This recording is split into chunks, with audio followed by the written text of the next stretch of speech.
ମିନୁ ଜଣେ ସ୍ନେହୀ ଏବଂ ସୁନ୍ଦର ଝିଅ। ପ୍ରାୟ 6 ବର୍ଷ ବୟସର। ସେ ସର୍ବଦା ନିଜଠାରୁ ବୟସ୍କମାନଙ୍କୁ ମାନୁଥିବାରୁ ଏକ ଆଦରକାରୀ ପିଲା ଭାବରେ ବେଶ୍ ଜଣାଶୁଣା ଥିଲା। ତାର ଅଦ୍ଭୁତ ଆଚରଣ ପାଇଁ ମିନୁର ପିତାମାତା ତାକୁ ବହୁତ ଭଲ ପାଉଥିଲେ। ଦିନେ ମିନୁର ମା ତାକୁ ଖାଦ୍ୟ ଦୋକାନକୁ ନେଇଗଲେ। ସେମାନେ ଦୋକାନଗୁଡ଼ିକ ପାର ହେବା ବେଳେ ମିନୁ ଚମତ୍କାର ଗୋଲାପୀ ରଙ୍ଗର ଏକ ସୁନ୍ଦର ପ୍ଲାଷ୍ଟିକ ମୋତିହାରକୁ ଲକ୍ଷ୍ୟ କଲା। ସେ ତା ମାଙ୍କୁ ହାର କିଣିବାକୁ କହିଥିଲା। ତାର ମା ତାକୁ କହିଲେ ଯେ ଏହାର ମୂଲ୍ୟ ଅଳ୍ପ କିଛି ଟଙ୍କା। ସେ ତାକୁ କିଛି କାମ କରିବାକୁ କହିଥିଲେ, ଯାହାଫଳରେ ପ୍ରତ୍ୟେକ କାର୍ଯ୍ୟ ପାଇଁ ମିନୁ କିଛି ଟଙ୍କା ପାଇବ ଏବଂ ସେ ଗୋଲାପୀ ହାରଟି କିଣିପାରିବ। ମିନୁ ଏକ ଟୁଡୁ ତାଲିକା ପ୍ରସ୍ତୁତ କରି ତା ମାଙ୍କୁ ସମସ୍ତ କାର୍ଯ୍ୟରେ ସାହାଯ୍ୟ କରିଥିଲା।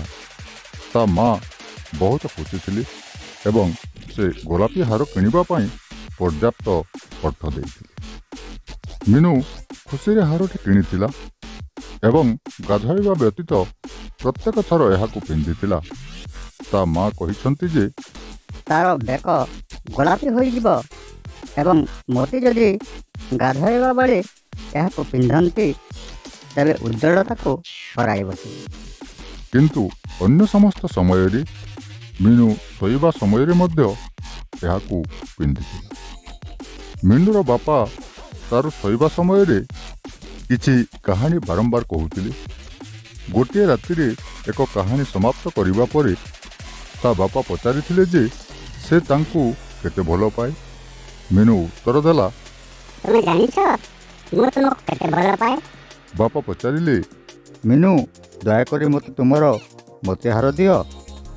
ମିନୁ ଉତ୍ତର ଦେଲା, ପ୍ଲିଜ୍ ବାପା, ମୁଁ ତୁମକୁ ବହୁତ ଭଲ ପାଏ, କିନ୍ତୁ ଏହି ମୋତିହାର ପାଇଁ ପଚାର ନାହିଁ।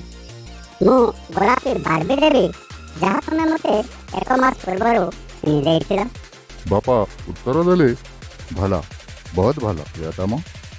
କିଛି ଦିନ ପରେ ମିନୁ ଏବଂ ତା ବାପାଙ୍କ ମଧ୍ୟରେ ବାର୍ତ୍ତାଳାପ ପୁନରାବୃତ୍ତି ହେଲା।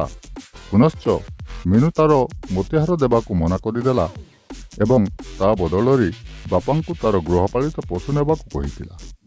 ବାପା ତାକୁ ଚୁମ୍ବନ ଦେଇ ହସିଲେ। ଏହା ଅନେକ ଥର ପୁନରାବୃତ୍ତି କରାଯାଇଥିଲା। ଦିନେ ମିନୁ ଓ ବାପା ଶୋଇଥିଲେ ଏବଂ ତା ବାପା ତାକୁ ଏକ କାହାଣୀ କହୁଥିଲେ। ସେ ହାତରେ ହାରଟି ଧରିଥିଲା। ତା ବାପା ତା ହାତରୁ ମୋତିହାରଟି ନେଇଥିଲେ। ପରବର୍ତ୍ତୀ ମୁହୂର୍ତ୍ତରେ ସେ ଉଠି ପଚାରିଲା, ବାପା, ତୁମେ କ'ଣ କରୁଛ? ବାପା ଶୀଘ୍ର ତାଙ୍କ ଶଯ୍ୟା ନିକଟରେ ରଖାଯାଇଥିବା ଏକ ଅଳଙ୍କାର ବାକ୍ସ ଖୋଲି ତାକୁ ଏକ ପ୍ରକୃତ ମୂଲ୍ୟବାନ ଗୋଲାପୀ ମୋତିହାର ଦେଲେ। ସେ କହିଥିଲେ, ଝିଅ, ଏହା ତୁମର ପ୍ରକୃତ ହାର। ମୁଁ ତୁମକୁ ଏହି ପ୍ରକୃତ ହାର ଦେବା ପାଇଁ ନକଲି ଗୋଟିଏ ଛଡ଼େଇ ନେବାକୁ ଚାହୁଁଥିଲି। ସେ ଉତ୍ତର ଦେଲା। ଧନ୍ୟବାଦ ବାପା। ମିନୁ ତୁରନ୍ତ ନିଜର ନକଲି ହାରକୁ ପ୍ରକୃତ ପାଇଁ ଛାଡ଼ିଦେଲା। ଈଶ୍ୱର ଚାହାନ୍ତି ଯେ ଆମେ ଆମ ଜୀବନରେ ବହୁତ ମୂଲ୍ୟବାନ ବିବେଚନା କରୁଥିବା ସମସ୍ତ ନକଲି ଏବଂ ଶସ୍ତା ଜିନିଷ ତ୍ୟାଗ କରିବା। ଏହା ଅଭ୍ୟାସ, ଘୃଣା, ସମ୍ପର୍କକୁ କ୍ଷତି ପହଞ୍ଚାଇବା, କାର୍ଯ୍ୟକଳାପ, ନକାରାତ୍ମକ ଚିନ୍ତାଧାରା ଇତ୍ୟାଦି ହୋଇପାରେ।